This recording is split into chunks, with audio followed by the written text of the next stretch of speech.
Look at the size of the spider, man. Holy. That's a big one. So here it is, flat out. We're gonna try it on this POS.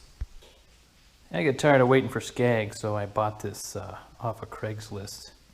It's got a bunch of flat tires and dead battery, needs belts, and what a POS. The engine is not seized, so I was able to start it. But yeah, we're gonna have a little project here. They're all flat. That one's gonna be hard to see, but it's got cracked sidewalls. So let's see how good this is.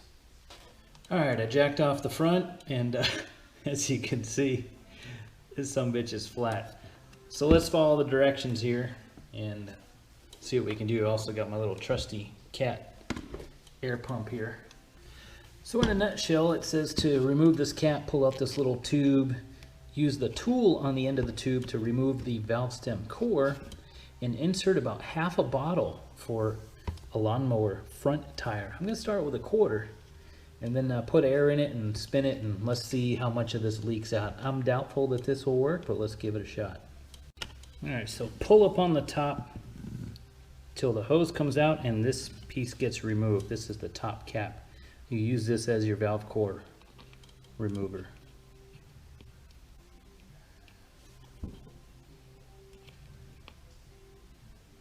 And of course, first application, it already broke, and this is not going to be coming out.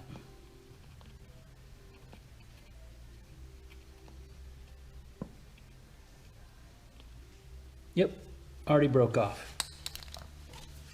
I suggest you get a real tool like this. Okay, now we got the core removed. No thanks to that.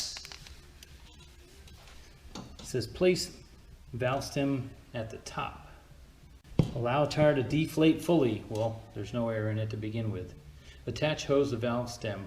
Firmly squeeze bottle to install sealant.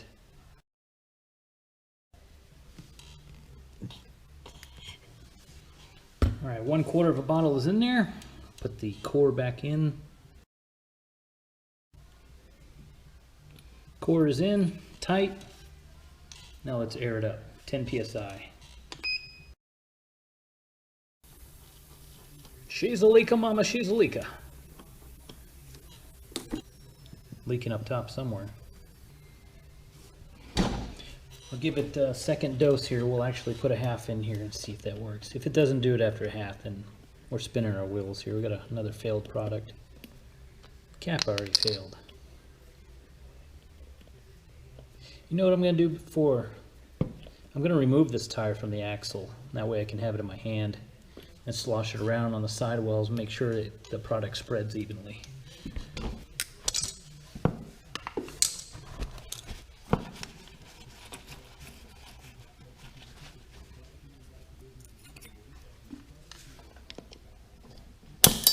Pew!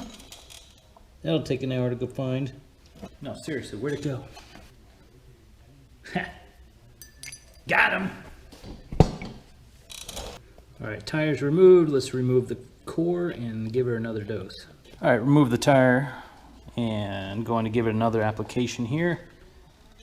And got the GoPro affixed to my chest, so I got hands free here. And let's give her another dose here.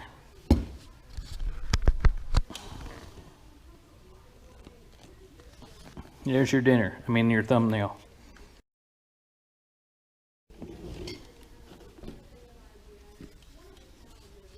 Half of the product is in there.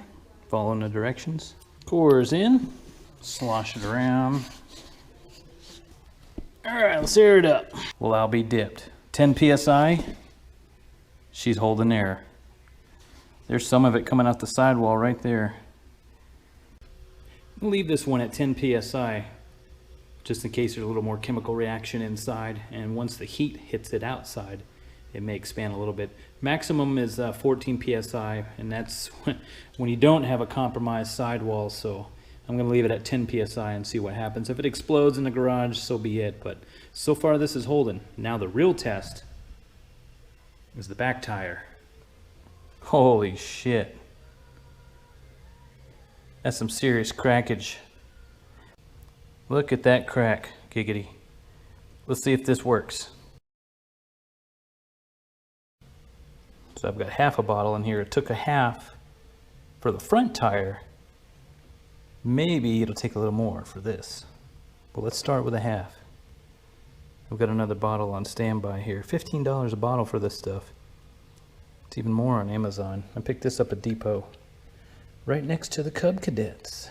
I'm gonna swirl it around a little bit, coat the sidewalls, and then I'm gonna hit it with the air and try and put about 8 psi in there and see if it holds. I'm going to stop there because I hear some leakage going on, so I'm going to spin her one more time. It seemed like it's going, but it kind of stalled there at the end. I'll be darned. Oh, I hear some leakage. Right there. Let's hit it. Silence. No way. It's holding air. I'll be damned. We might be onto something here, man. I saw this at Home Depot and I kind of laughed. I'm like, what is this crap with Kevlar in it? They'll try and sell you anything. But we might be onto something. Now, I wish the damn vice president would have told me what the difference is. You've got outdoor formula, you've got multi-use, you've got sportsman, and then you've got trailer. And I was able to get out of them that the sportsman formula and the outdoor formula are the same. Why would they spend the money to create different labels then if it's the same?